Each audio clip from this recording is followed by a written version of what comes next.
the hair is giving mad scientist just a little bit, but you know, it is what it is. I can only be honest. I tried to do it and it didn't work, but it's okay. It's whatever. Welcome to my November wrap up. We're going to be talking about the 8 books that I read this month, and we are going to be going from the lowest rated to the highest rated. And maybe in the end, I will talk about some stuff that I watched this month. Which, have I watched Wednesday yet? No. We will be starting off with One Italian Summer by Rebecca Serle. I really hope that I'm saying her name correctly. However, I don't think I am. So, I rated this book 2.5 stars out of 5. Yes. I know. So I'm really disappointed that I didn't like this book because the first chapter had me in tears. Literally, the first chapter, I was bawling. So we start off with our main character, Katie. She is at her mom's funeral. Her mom had got sick and had recently passed away. And Katie and her mom had a trip scheduled to go to Italy because Katie's mom had the time of her life in Italy one summer. So they were like, period, we're going to go to Italy and have a great time. The main character is like, you know what? I'm going to go on this trip by myself. She says, yo, husband, I'm going through it and we're taking a break. So she goes to Italy and then she just like is chilling and vibing there. And like, I'm going to say some stuff, but I don't know if it's a spoiler. So I'm going to say stuff that I think is not a spoiler. So personally, I wish I would have known. This book was magical realism because I did not. So while Katie is there, she sees her mom from the past when her mom was like, I want to say like 30 something. And okay, like I could like work with that, right? However, like there was a little bit of point, but the way that it was wrapped up was just not great. And it's not that I'm not a fan of magical realism because I feel like it could be good. Hello, One Last Stop, great book, but I just feel like this one, it missed for me. And the way that it wrapped up, it was just like wrapped up like that. We're going to be moving on to the next book. The next book that I read was with my book club. The Get Lit Book Club.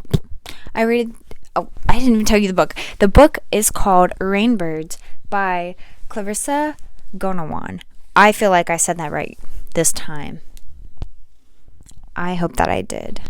So I rated this book a 3.5 out of 5, more like a 2.5 after talking to the book club because I didn't like the main character. I didn't like him. So Ishida's sister was murdered and he goes to Akakawa, Japan, where she lived. He also lives in Japan, so he just went to like another town.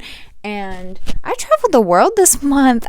Period. So he goes there to like tie up the rest of her loose ends and like get everything settled, where he's offered her old job as a teacher and her old housing. Like, that's suspicious.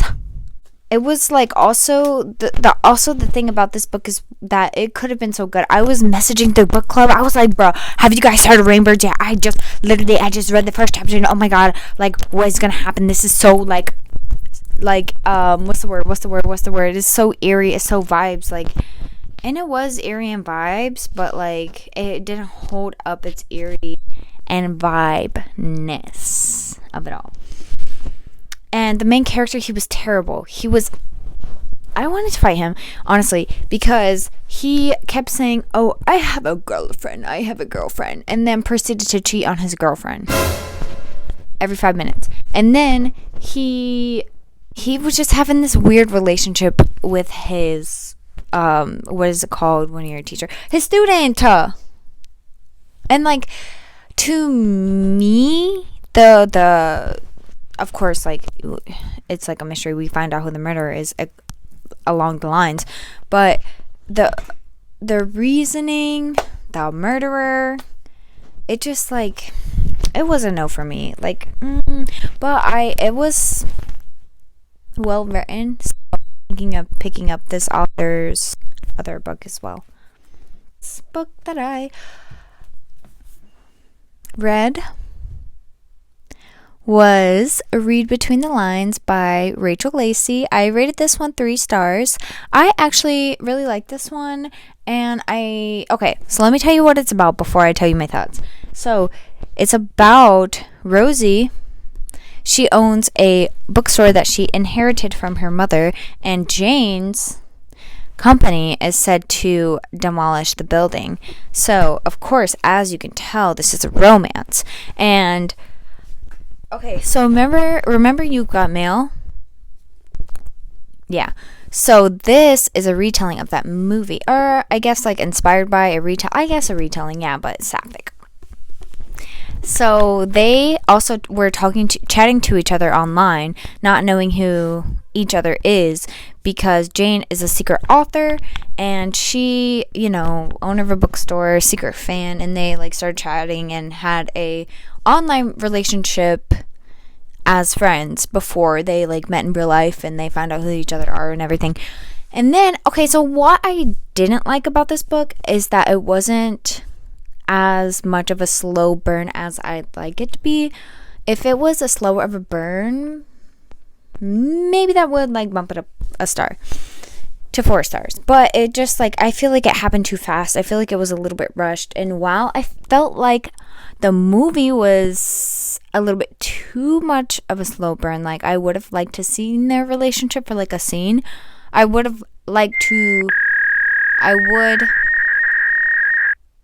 said what I said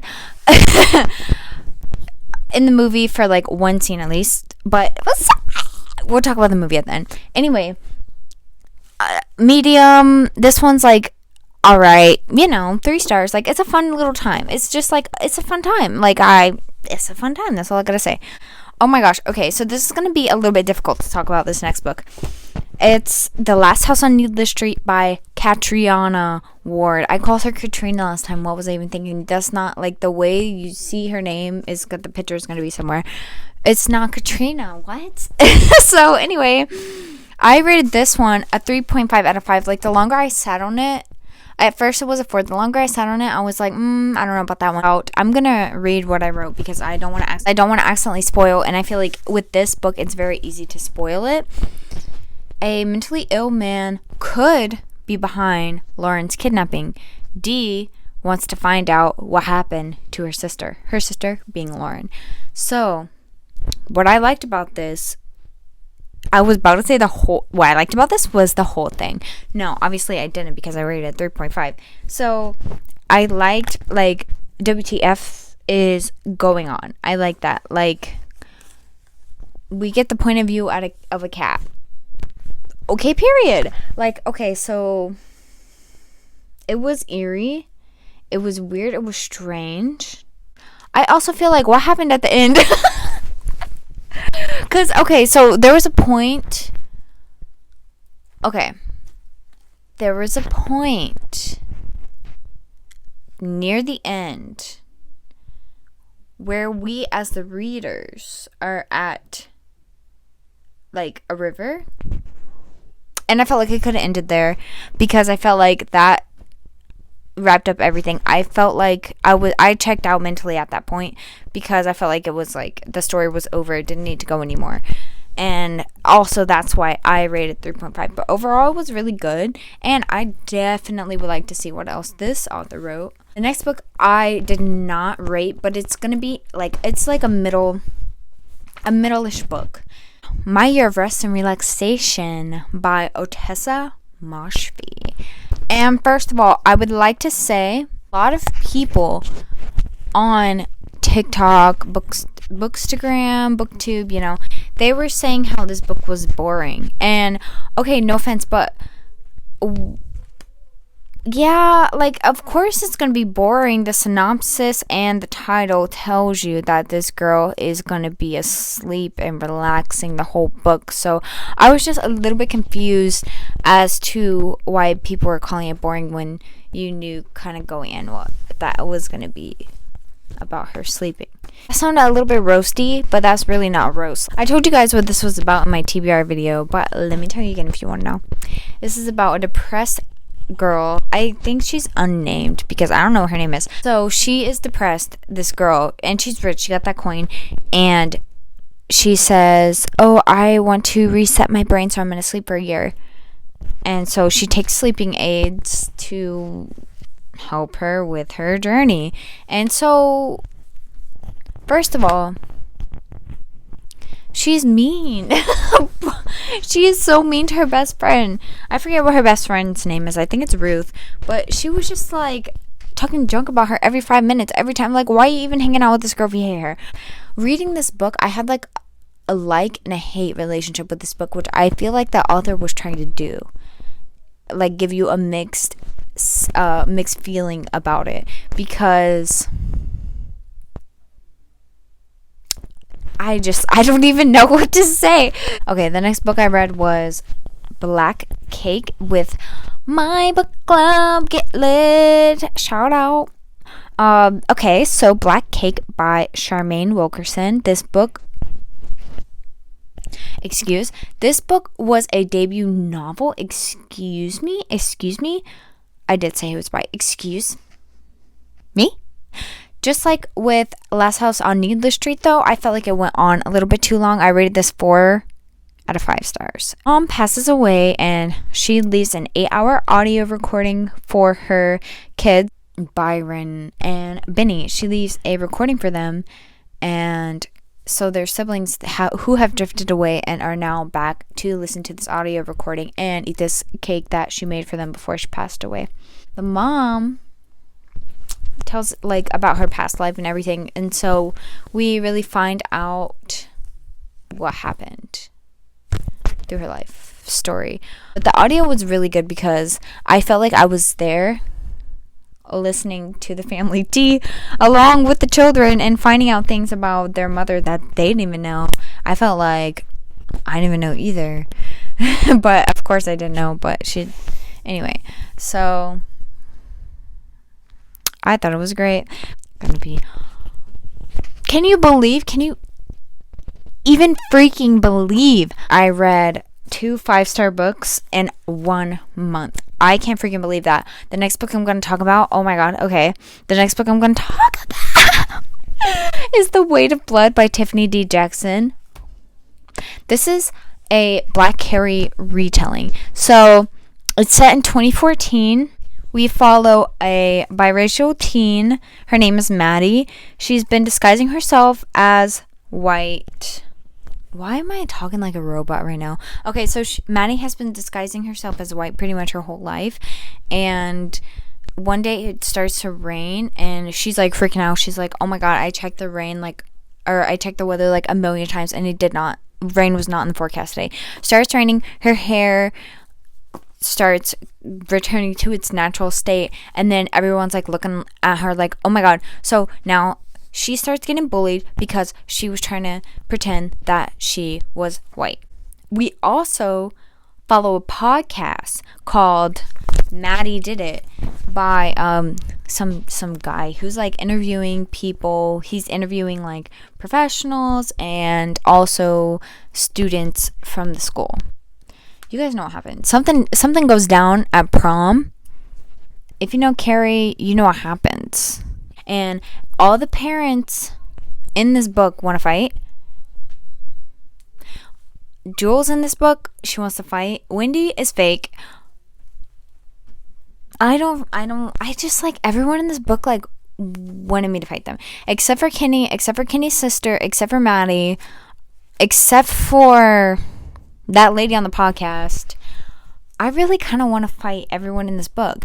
There's a heavy trigger warning for racism and bullying though, so like be prepared if you're like sensitive to that stuff before you read it. It's a wild freaking time, man. And also like if she did it, okay, so you know this girl is bullied. And okay, like, okay, so if she did it, that's none of my business. If she did it, that's none of my business, okay? Because, like, she was bullied, she was harassed, and, like, this is knowledge to the public. Oh, sorry. What I also liked about this book was that the podcast was misinformed, obviously, because they were not there at the time that it happened. They only know what they were told. So that reminded me of real life, because in my days I've spent a lot of time listening to true crime podcasts, and that, like, something just clicked, like, oh my god, they don't know the whole story because they were not there. And I was just like, wow, she really did something. Like, I don't know why that never, like, clicked in my brain before. Like, of course things are based on fact, of course, but of course there's some opinion, of course there's some misinformation, because they weren't there, like, the whole time. I'm waiting for May to read this. Hello, get that hold right now. I'm gonna tell everyone to skip their hold and give it to you so you can read it. Maybe you should buy it. Maybe you should. We need to discuss. Tyra, read it ASAP. And Fran, you know the rules. If all three of us in the book club read it, that means you have to read it. So go ahead and put it on hold as well. Not me about to cry. My next book, why did I forget that I was talking about this book when I was most excited to talk about this book? My next book. Okay. Popcorn Love who? Malice who? I don't know her. The only book I know is Breaking Character by Lee Winter. This book literally rewired my entire brain. If you guys made it this far, put the brain emoji for my brain completely changing after reading this book. So Elizabeth and Summer are actors on TV's hottest medical drama, and Summer's new. Elizabeth is like cold ice queen of the set, and then Summer like is clumsy and spills fake blood all over her, and then Elizabeth is like freaking out, and then Summer ends up drinking all her tea. So one day Summer brings Elizabeth her favorite tea, and then they start becoming a little bit of friends, and Elizabeth's not really friends with anyone because nobody likes her because they think that she's so stuck up. And so, like, nobody really likes her. And anyway, so she doesn't have friends on the set. That's what I was trying to say. Dang. So Summer and her become a little bit of friends. And so one day they're leaving the set, and Summer trips and almost falls and busts her face on the concrete. And Elizabeth catches her, and they're like embracing, like, not purposefully. And a paparazzi takes a picture of them, and it starts breaking the internet a little bit. And Elizabeth and Summer are closeted. What, are they lesbians? So if you don't like the closeted, trope that goes on in some of these books that are sapphic, then you won't really like this, because that's a pretty big plot point in this. But I personally don't mind it. So nobody knows. We as the readers know, but they don't know that each other are closet lesbians. Elizabeth is like, we need to distance ourselves because I don't want that, like, with my name, so I don't want people to think we're dating. So then famous movie director calls up Elizabeth and is like, yo, I am considering you for this part, and I want you to bring your girlfriend. And then so Elizabeth is like, oh crap, I just told this girl to never talk to me, stay away from me, ew, gross. So, hey, Summer girl, can you please do me a favor and come to dinner with me? And then so Summer's like, oh yeah, I know that director. My mom is friends with him. Yeah, sure, whatever. So then that happens, and they slowly start falling for each other. It's kind of a little bit cheesy, but it's so good. As I said, I'm in my romance era, and this was so perfect. I literally cried twice. I wish I would have took a picture. I cried 2 times. Not me about to cry thinking about what I cried about. Anyway, and So that's all the books that I read in November, but I did not lie to you guys, I am reading Play Bad Heroines right now. I am on page 100 out of like 700. It reminds me of Series of Unfortunate Events. And I'm waiting for Count Olaf to show up any second. Let's talk about a little bit of stuff that I watched. First of all, I didn't watch Wednesday yet. I finished Dead to Me and got emotionally destroyed. It was so good. I'm even gonna cry about to think about it. I'm sorry, I'm being so emotional recently. And yeah. And so I watched You've Got Mail. And that was great. It was so good. The whole that's enemies to lovers. That is enemies to lovers to me right there. Like when I say enemies to lovers, give me that. Okay, so I ran to my friend B Bookish on Instagram. Follow her if you want. I ran to her immediately and was like, do you know any sapphic You've Got Mails? Because I need that immediately. And she recommended this, which was great. Ooh, I also watched When Harry Met Sally too, and I thought that was pretty okay. I liked how it went like throughout the years with them together. Well, I guess not together. You'll see if you watch it, but followed them throughout the years. I thought that was pretty good. And then what else did I watch? Oh, I watched Sleepless in Seattle. Hello, can I speak? Probably not. Sleepless in Seattle, and that movie literally made me want bangs. Every time I see, okay, so obviously Meg Ryan was in all three of those movies.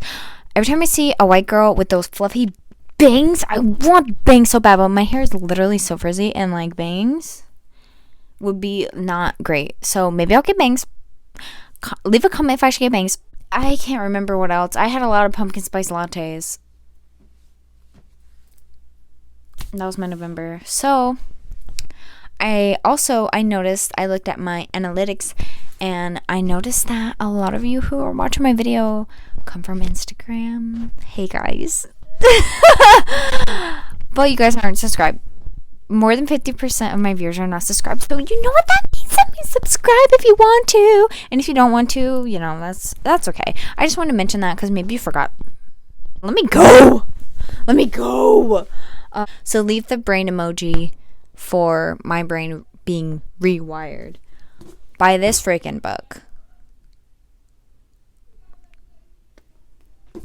Thank you so much for watching. Bye. Bye. Okay, bye. Bye. Oh, wait. Thank you so very much for watching. Goodbye. Bye. What am I doing?